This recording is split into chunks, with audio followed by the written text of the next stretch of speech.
Welcome back.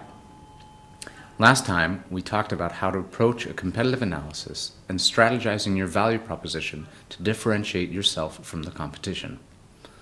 Once you have that figured out, we can move on to the next step, demand and revenue. In other words, where will users or customers come from, and how do I convert these people to actual revenue? In order to address this, we break down the process into 3 questions that every founder must answer. The first question: what is the real relevant market, and who is the real relevant user or customer? We partially addressed this in the competitive landscape and the value proposition from last time, but we want to take a deep dive into this topic because it is essential for the success of your startup for you to understand who are you really trying to address and in what space.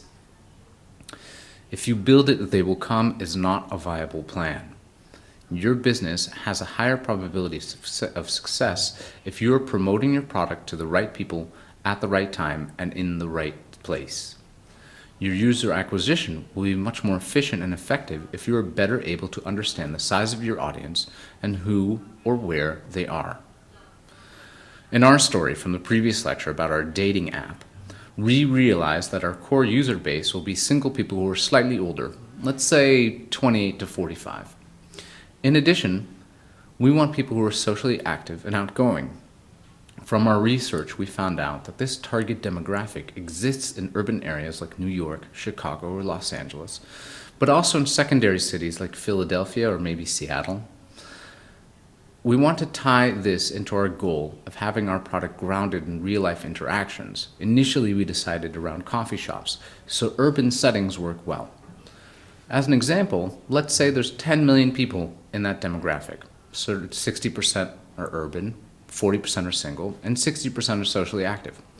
That gives us an initial relevant market of about 1.5 million people, which isn't that bad. The question is, how many of these people can we capture? This feeds into our second question.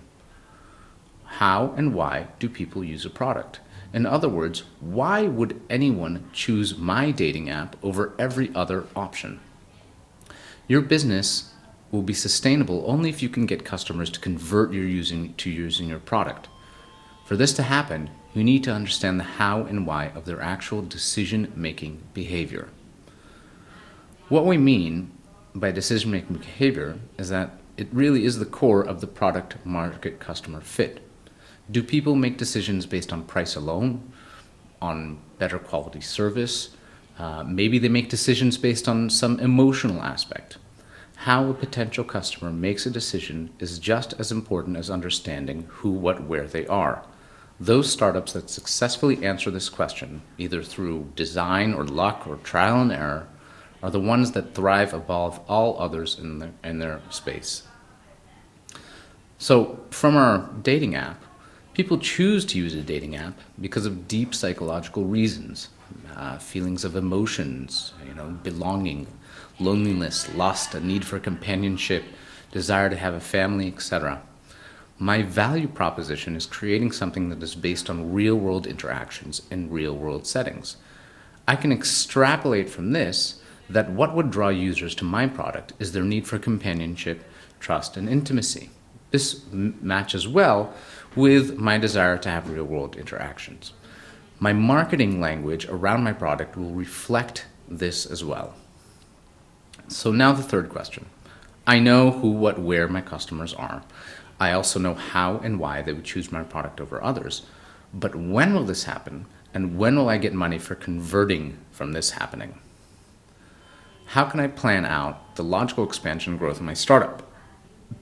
Maybe I'm in a business of incremental growth like steps. Or maybe I'm in a business where I just need one strategic partner to boost me forward. Or maybe I have a general S-curve. When does monetization happen and through what mechanism? Understanding the when is the most practical and realistic sense of growing your business is critical for understanding your growth and subsequently your revenue. From our dating example, my idea is to offer location-based services via coffee shops. I'm structuring a revenue share with the coffee shops for any customers via my app. This also means I can offer my app for free to customers. What does this really mean?